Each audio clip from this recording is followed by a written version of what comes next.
Hello गाईस, स्वागत आहे तुमचं माझ्या एका नवीन ब्लॉग्समध्ये ज्याचं नाव आहे मॉम अँड सन ब्लॉग. तर हे बघा, इथे आपलं बाळ झोपलेलं आहे. आज त्याला थोडंसं सर्दी आणि ताप होता, त्यामुळे थोडासा चिडचिड करत होता. आणि इथे मी त्याच्यासाठी डेट्स, काजू आणि बदाम आणि मखाणा मागितलेले आहेत. म्हणजे मी त्याला घरीच सेरेलॅक्स बनवणार आहे, त्यासाठी मी हे सर्व साहित्य मागवलेले आहे. तर बघू शकता तुम्ही तुमच्या बाळांसाठी मार्केटमधलं न घेता घरीच सेरेलॅक्स कसं बनवायचं ते शिकून घ्या. आणि मी कसं बनवणार आहे, मी त्याचा व्हिडिओ नक्की शेअर करणार आहे. तुम्ही माझे ब्लॉग कंटिन्यू बघत राहा, तुम्हाला समजणारच आहे की मी माझ्या बाळासाठी सेरेलॅक्स कसं बनवलं आहे. तर चला, आज मी तुम्हाला थोडेसे काही टिप्स सांगणार आहे. जर बाळ आजारी पडलं तर आपण त्याची काळजी कशी घ्यायची आणि काय करायचं आणि काय करू नये की जे बाळाला हानिकारक असू शकतं. तर सर्वप्रथम म्हणजे बाळाला जर ताप आलेला असेल तर तो आपण थर्मामीटरच्या साहाय्याने 1 आवरली हा चेक केलाच पाहिजे. जर बाळाला 99 ताप असेल तर आपण त्याला पॅरासिटामॉल हे औषध द्यायचं त्याच्या वेटच्या हिशोबाने. आणि मग आपण तो ताप ऑब्झर्व करायचा, म्हणजे टाईम टू टाईम चेक करायचा. मग त्यावरून आपल्याला समजणार आहे की टेम्परेचर हे कमी झालं की नाही झालं. आणि दुसरी गोष्ट म्हणजे बाळाला सर्दी झालेली असते, ताप असला तर सर्दी पण असतेच.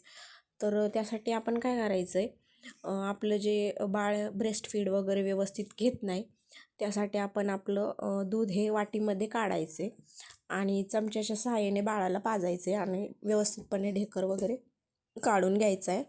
म्हणजे याचा फायदा असा होतो की आपल्या बाळाला ताप असते त्यामुळे ते पूर्णपणे गळून गेलेलं असतं, त्याची एनर्जी पूर्णपणे ही कमी झालेली असते आणि मग ते ब्रेस्ट फीड वगैरे व्यवस्थित घेत नाही.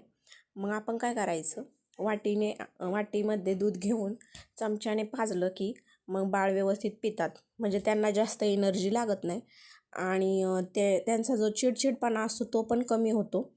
आणि तापेमुळे बाळ हे ना डिहायड्रेट होतं, त्यामुळे त्याला डिहायड्रेशन पण होत नाही. आणि त्याला जास्त प्रमाणात लिक्विड पाजायचे, जसं की ज्यूस वगैरे, कोकोनट वॉटर आणि टाईम टू टाईम पाणी वगैरे पाजायचे, म्हणजे जेणेकरून आपलं बाळ हे डिहायड्रेट होणार नाही, याची आपण काळजी घ्यायची.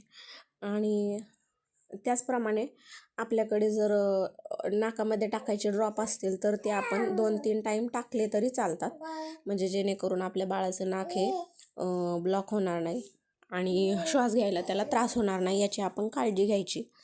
आणि हे अशाच छोटे छोटे ज्या टिप्स असतात त्या आपण लक्षात घ्यायच्या. बाळाचं नियमित ताप चेक करायचा आणि बाळाकडे ऑब्झर्वेशन करायचं.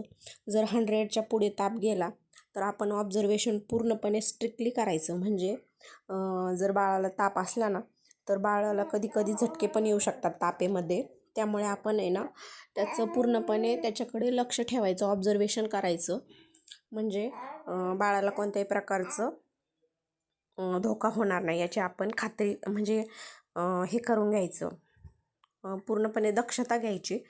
त्यामुळे हा व्हिडिओ मी बनवलेला आहे. ज्या कोणी लेडीज न्यू मम्मीज असतील त्यांना माझा व्हिडिओ जर आवडला असेल तर व्हिडिओला नक्की लाईक करा. आणि माझ्या या छोट्या छोट्या टिप्स मी जर फॉलो करते, मी त्या तुमच्यासोबत शेअर केलेल्या आहेत, तर ते तुम्ही पण करू शकता. म्हणजे आपल्याला आपल्या बाळाला असा वेगळा काही धोका होण्यापासून आपण कसं वाचवू शकतो याचं मी तुम्हाला थोडक्यात असं टिप्स सांगितलेले आहेत, तर तुम्ही असं करू शकता. आणि चला, व्हिडिओ जर तुम्हाला आवडला असेल तर तुम्ही व्हिडिओला नक्की लाईक करा. आणि कमेंटमध्ये जर तुम्हाला काही क्वेश्चन असतील तर मला तुम्ही ते विचारू शकता, म्हणजे मी तुम्हाला त्याचं नक्की आन्सर देणार. की तुमचा काही प्रश्न असू द्या बाळाविषयी, तर मी तुम्हाला नक्की सांगणार आहे की तुम्ही काय करायचे काय नाही. तर चला, व्हिडिओ आवडला असेल तर लाईक करा. बाय.